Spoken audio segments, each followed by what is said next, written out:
Hello and welcome to Poetry in Style. Some time ago I read an interesting quote from Leonardo da Vinci and it inspired me the video that I'm making today. He said, painting is poetry that is seen rather than felt, and poetry is painting that is felt rather than seen. I found that really interesting because quite a few times in my life as a poet, I compared the art of poetry to the art of painting. Some people agreed with me, some people could not understand my viewpoint. A lot of people would see that the art that is the closest to the art of writing poetry is music.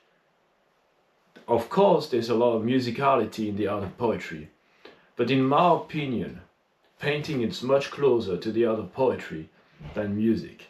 We use musicality in the art of poetry, but the reason why I feel like painting is closer to the art of poetry is because, in my opinion, poetry is about taking a picture, an image of a moment of the past, a feeling you had, something that happened, some event. It's like a window showing the landscape of that moment. Things might change, but if you look at that precise window that is the poem, you will see exactly the same thing. Of course, people will feel differently about what they're seeing, about what they're reading. But the landscape being shown is always the same.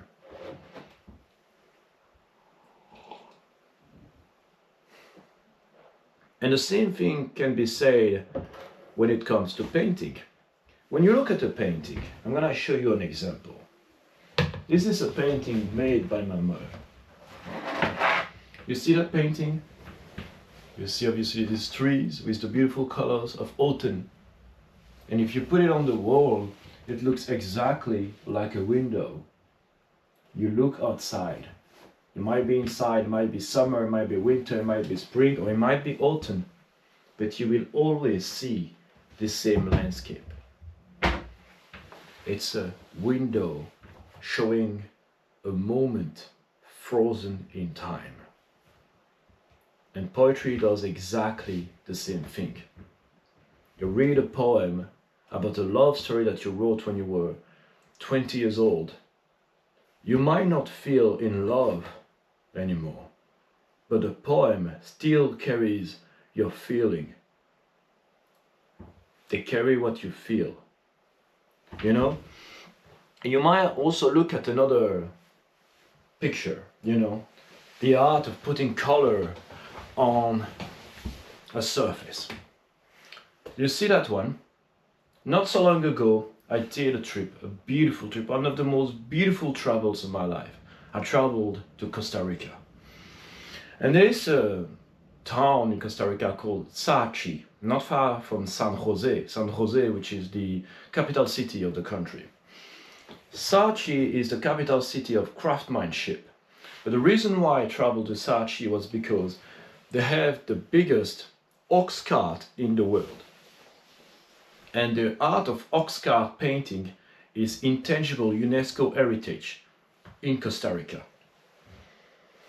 I traveled to that town with a very great tour guide, and we had a tour. We traveled all around the town and we ended up in the factory where they used to make this ox cart. And this factory became a shop full of handcrafted pieces of art. And I remember there was one painter. There were actually two painters. There was a man, an old man, and a young, very young woman. This old man was working on these actually wheels.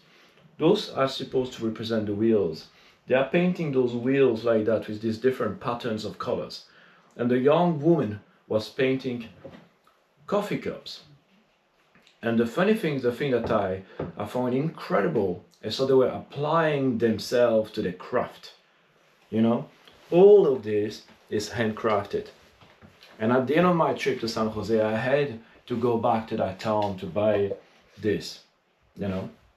I had to buy this beautiful wheel. In all the shop, the whole shop, you could see different wheels made by the same man, you know, and all these different cup made by the same woman. They're different colors. Some of them were green, some of them were black, and I chose that one because I find it beautiful. Why am I talking about it when I explained that the other painting I was showing you was like a window showing the landscape of a past? Obviously, we can say that this painting is frozen in time because the artist finished his work. But if I compare that to the art of poetry, look at the pattern. You know, poetry is known for a certain musicality, it's known for a certain pattern, right? This rhyme, you see that? And that, and that, and that. These things, they are like rhymes. This is like a poem in color. And so I thought that this was the poetry of Saatchi in Costa Rica. But anyways, I wanted to make this point, and we can always argue that a certain art is more akin to another art, or it's not very useful or not very interesting to compare art. At the end of the day, we can compare a lot of different types of art because the impulse, the desire to create art comes from the same place. It comes from the depth of your soul. And the way we create art are just different manifestations of the same thing when you think about it. Of course, I can compare the art of poetry to the art of music, because you use obviously musicality in poetry and you use a lot of poems in a lot of music. And of course, sometimes we can compare different type of art. Maybe I can talk about dance. You know, I can say that when you see a young man or a young woman dancing with a certain rhythm, you can say that one step is a rhyme of another step. Or you can say that a poem is like a dance with the words.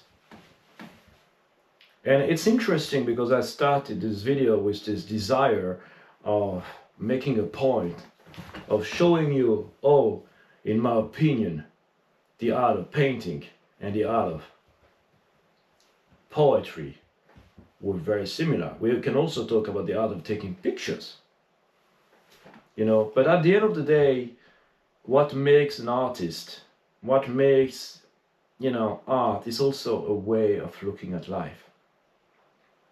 I remember saying that if you meet a dancer, she will look at the sky and she will look at the birds flying in a circle and she will see a choreography. A painter will look at the colors and will talk to them. As a poet, I see the world and life and everything as a poem. You know, each country, as I said in another video, is a rhyme of another country. Each culture is a rhyme of another street. You know, each culture, I'm sorry, is a rhyme, I'm moving wrong. Each culture is a rhyme of another culture. And each street that you see in a city is a rhyme of another street. I remember living in Amsterdam and you could see this pattern in Amsterdam, and you can see that in other cities such as Bruges in Belgium, or maybe Venezia, you know. Each canal is a rhyme of another canal. Each street is a rhyme of another street. Each street is the rhyme of the next street. And the city is a poem.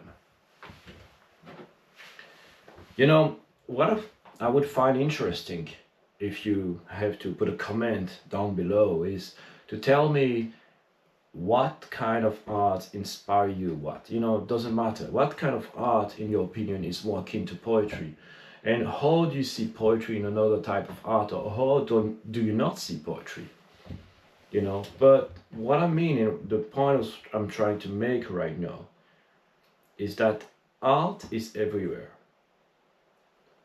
you know, and it can be used in many ways.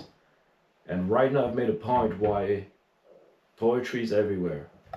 but you can make a point why, I don't know, maybe you are an architect. What does architecture mean? Or if you are a musician, what does it mean to you?